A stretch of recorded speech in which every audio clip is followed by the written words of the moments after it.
ऐसा मुद्दा भी बन गया है अपने देश में जो काफ़ी चर्चित है, इस पे सर आपकी क्या राय है? देखिए, अग्निपथ जो है ना, अभी देश की जरूरत है, देश की सुरक्षा के लिए जरूरत है। और शुरुआती दिनों में युवाओं को भड़काया गया, लेकिन अब युवा समझने लगे, बहुत सारी बातें स्पष्ट हो गई मीडिया, सोशल मीडिया के माध्यम से। बाकी सब चीज़ आप जान लीजिए, जो अब जो सेना है, तब समय के साथ सब कुछ बदलता है।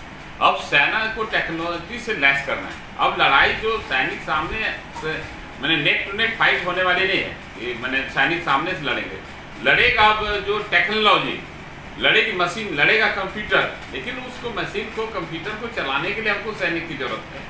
और हमको सैनिक मैंने हमको पूरी मेरी टेक्नोलॉजी जो है उस सैनिक वो टेक्नोलॉजी वेस्ट हो जाती है।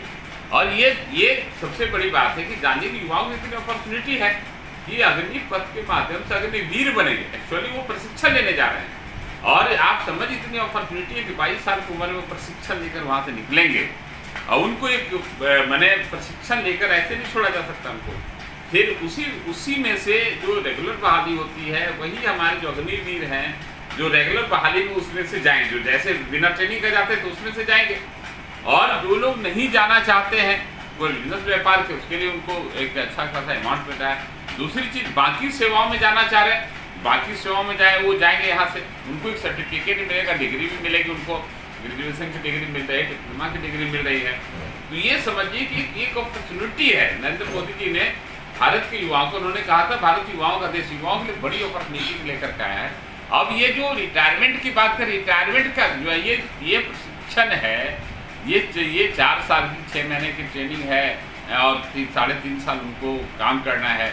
और आप समझ जाइए कि ये ऐसा स्कीम है कि आज कल को हमें चाइना से मार करना पड़े, लड़ना पड़े, 10 साल बाद 20 साल बाद कोई परिस्थिति हो, हमारे साथ देश के पास एक मजबूत 10 लाख 20 लाख प्रशिक्षित अग्निवीर के रूप में हमारे पास सैनिक रहेंगे, जिनको कि 5 दिन 10 दिन की ट्रेनिंग देकर के वहाँ पर उतारा जा सके देश की रक्षा के लिए। ये मूल में देश की रक्षा। और हम इतना ही कहना चाहेंगे विरोध करने वाले लोगों से, देखिए ये देश की आंतरिक सुरक्षा का मामला है, देश की जरूरत है, ये वक्त का तकाजा है कि अपने सैनिकों को पूरी टेक्नोलॉजी से लैस किया जाए। और उस दिशा में बड़ा पहल है, सहयोग करिए। राजनीति करने के लिए बहुत सारे मुद्दा हैं, आप शिक्षा पर करिए, बेरोजगारी पर करिए, स्वास्थ्य पर करिए, बाकी चीज़ों पर करिए, जो आप करिए। राजनीति में है तो राजनीति ही करेंगे, लेकिन अब देश की सुरक्षा की बात, देश की सुरक्षा के सवाल पर राजनीति करेंगे, ये कदापि उचित नहीं है। हम कहना चाहते हैं यह देश बचेगा तभी तक कोई एमएलए बनेगा, एमपी बनेगा, minister, chief minister, private minister बनेगा, देश ही नहीं रहेगा। जैसे कि मंदिर में पुजारी की गलती से अगर किसी को बतासा न मिले तो पुजारी की गलती से बतासा के लिए मंदिर नहीं तोड़ा जा सकता। मंदिर रहेगा, आए न कल बतासा मिलेगा। तो देश बचेगा तभी हम राजनीति करेंगे, तभी हम सत्ता में रहेंगे, तभी हम विपक्ष में रहेंगे। इसलिए हाथ जोड़कर निवेदन है सबसे, इस मुद्दे पर राजनीति नहीं होनी चाहिए। और युवाओं से कहना चाहते हैं आपके लिए बहुत ही स्वर्णिम अवसर है, यहीं से आपका 4 साल के बाद जिंदगी खत्म नहीं हो रही। 22 साल के बाद आप समाज में जाकर के देखिए, 22 साल के कई युवा आपको रोजगार वाला मिलेंगे। 22 साल का 30 साल के लोगों में उम्र में कोई जवाबदेही नहीं उठा, आप 22 साल में एक देशभक्ति सोच, एक प्रशिक्षित युवा के रूप में, एक सैनिक के रूप में समाज में खड़े रहे, जिस विभाग में जहाँ जाएंगे वहाँ सेवा प्रदान करेंगे।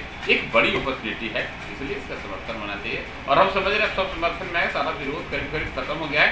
इन लोग राजनीति करेंगे, लोगों का काम है, कुछ तो लोग कहेंगे, लोगों का काम है कहना। सर कह रहे हैं आप कि उसमें से ही कुछ अंश, जिसको ऐसा कहा गया है अपने सेना प्रमुख जो भी है राजनाथ सिंह के माध्यम से, 25% लोगों को उसी में से लेकर के जो उसके मतलब काबिल होंगे उनको रेगुलर में रखा जाएगा। आप तो क्या सर बहाली की प्रक्रिया अब यही हो? आप जान लीजिए, आप एक बार जान लीजिए कि भारतीय सेना में कोई वो रेगुलर बहाली नहीं होती, वो सीट नहीं होता कितना सीट की बहाली निकलेगी, वो रिक्वायरमेंट के हिसाब से बहाली होती है। एक बार जान लीजिए, इसको ये भ्रम पैदा जो विपक्षियों ने किया है, जो हमारा रिक्वायरमेंट होगा इंडियन आर्मी में, जितनी रिक्वायरमेंट होगी इसी अग्निवीर को फिर वहां पर हमको मैंने इसी अग्निवीर को वहां पर जाना है। बाकी लोग भी आएंगे, लेकिन अग्निवीर को अलग से उसमें प्राथमिकता दी गई है, यही लोग जाएंगे। हमारा जो रिक्वायरमेंट जो आर्मी की होगी वो तो वो मतलब माध्यम होगा अग्निवीर ही, अग्निपथ का जो स्कीम अग्निवीर है माध्यम वही होगा, उसी में से जो होगा, हाँ उसी में से लेंगे, उनको प्राथमिकता दी जाए। और हमारी रिजर्व फोर्स के रूप 22 साल की उम्र में आप समझिए कि आर्मी का प्रशिक्षित युवा